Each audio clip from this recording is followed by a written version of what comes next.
क्या आपको पता है कि आपके सैलरी में इतने सारे अलाउंसेस क्यों होते हैं? क्यों उन सबको लेके इतनी उलझने हैं और आखिर कौन इसका जिम्मेदार है? इसके लिए जिम्मेदार है दो चीज़ें। एक हमारे प्यारे भारत के लेबर लॉज और दूसरे है हमारे इनकम टैक्स महाशय।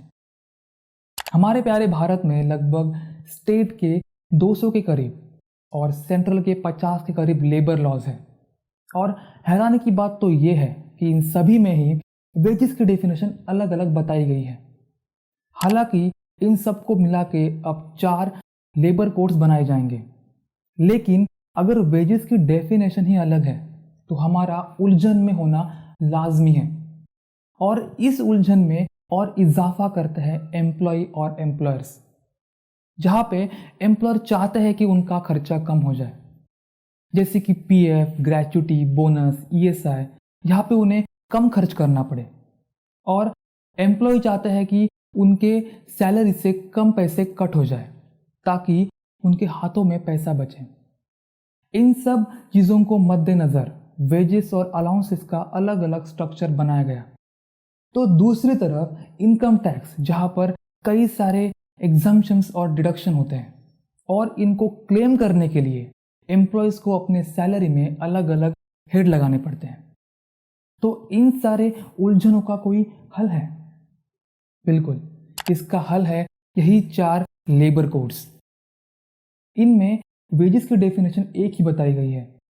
इनमें बताया गया है कि एम्प्लॉयर के ज़रिए एम्प्लॉय को जो पैसे मिलते हैं, फिर वो सैलरी हो, बोनस हो या फिर कोई भी एडवांसेस हो, इन सब को वेजेस का हिस्सा माना गया है। और इसके साथ साथ बेसिक पे, डीए, रिटेनिंग अलाउंस, इसको भी इनमें शामिल किया गया है। लेकिन कई ऐसे मुद्दे हैं उनको वेजेस से अलग रखा गया है, जैसे कि स्टैट्यूटरी बोनस, जो कि कानून के हिसाब से दिया जाता है। इसके साथ value of house accommodation, PF का employer share, any special expenses, house rent allowance, ऐसा कोई भी मुआवजा जो कि कोर्ट द्वारा किसी केस के एवज में दिलवाया गया हो, ओवर टाइम, किसी भी तरह का सेल्स कमीशन, काम को छोड़ते वक्त ग्रेच्युटी या फिर किसी भी तरह का मुआवजा, अगर किसी एम्प्लॉय ने अपनी लीव एनकैश कराई हो या फिर एम्प्लॉयर ने खुश होकर कोई पैसे के रूप में बख्शिश दी हो, ये सब वेजेस में शामिल नहीं होंगे। इन सब के अलावा बाकी सारी चीजें वेजेस का हिस्सा रहेंगी। अब आप सोचेंगे कि ये चीजें हमारी हक में हैं, जहां पर हम बेसिक सैलरी को कम से कम रखकर अलाउंसेस को बढ़ा देंगे ताकि हमारे सैलरी से डिडक्शन कम से कम हो। लेकिन इस तरह के छुपे रास्तों को बंद करने के लिए सरकार ने इसमें एक अहम मुद्दे को शामिल किया है। इसमें कहा गया है कि हमने जितने भी मुद्दे देखे जो कि वेजेस का हिस्सा नहीं है, अगर इन सब को मिला के इनका हिस्सा पूरी तनख्वाह के 50% से भी ज़्यादा हो रहा है, तो इस 50% से ज़्यादा के हिस्से को वेजेस का हिस्सा माना जाएगा। इसका मतलब किसी भी हालात में आपकी बेसिक सैलरी 50% से कम नहीं हो सकती, हाँ, लेकिन उससे ज़्यादा हो सकती है। इसमें आपका सामना एक लफ्ज़ ऑल रिम्यूनरेशन इससे हुआ। इसके मुताबिक ये जितने भी एक्सप्लोइट मुद्दे हैं उनको छोड़ के आपके दिमाग में आमदनी के जितने भी जरिए इजाद हो रहे हैं वो सब वेजेस के हिस्सा होंगे। उदाहरण के तौर पर 3 एम्प्लॉयज़ को लेते हैं, एम्प्लॉय ए, एम्प्लॉय बी और एम्प्लॉय सी। एम्प्लॉय ए की सैलरी है लगभग 35,000, उसमें से वेजेस का हिस्सा है लगभग 21,000। यहाँ पर वेजेस का हिस्सा एक्सक्लूजन के हिस्से से ज़्यादा है। एम्प्लॉय बी की सैलरी है लगभग 80,000, उसमें से वेजेस का हिस्सा है लगभग 50,000 और एक्सक्लूजन का हिस्सा है लगभग 30,000। यहाँ पर भी वेजेस का हिस्सा एक्सक्लूजन के हिस्से से ज़्यादा है। मतलब ये दोनों ही एक सही सैलरी स्ट्रक्चर को दर्शाते हैं।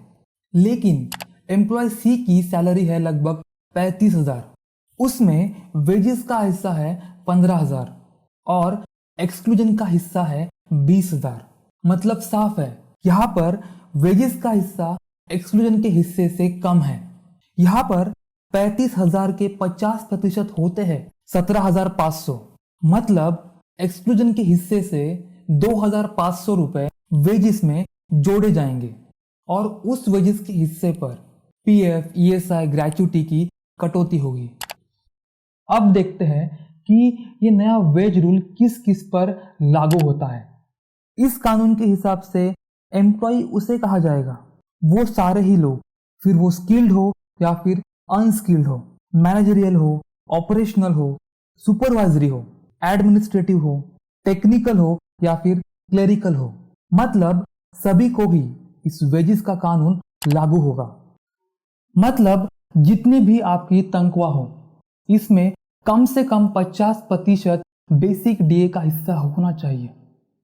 इसीलिए मेरी आपको ये सलाह रहेगी कि आपके अलाउंसेस को लेके आप एहतियात जरूर बरतिए। कहीं ऐसा ना हो जाए कि किसी कमीशन की वजह से किसी महीने में ये 50% के ऊपर चला जाए, वरना आपको इसका खामियाजा भुगतना पड़ेगा। अब आपके दिमाग में ये सवाल आ रहा होगा कि मिनिमम वेज कैप क्या होगा।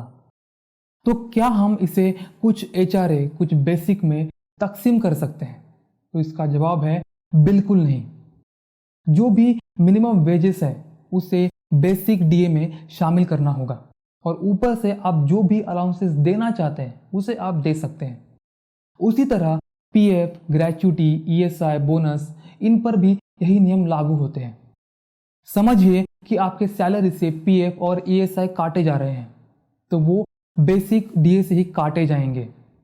और सबसे आखिर की बात, समझिए किसी एम्प्लॉयर ने अपने एम्प्लॉय को कुछ पैसे या फिर कोई चीज बख्शिश के रूप में दी हुई है और उसकी कीमत उस एम्प्लॉय के वेजेस से 15% से भी ज्यादा है। तो उस 15% से भी ज्यादा की कीमत को उस एम्प्लॉय के वेजेस में जोड़ा जाएगा।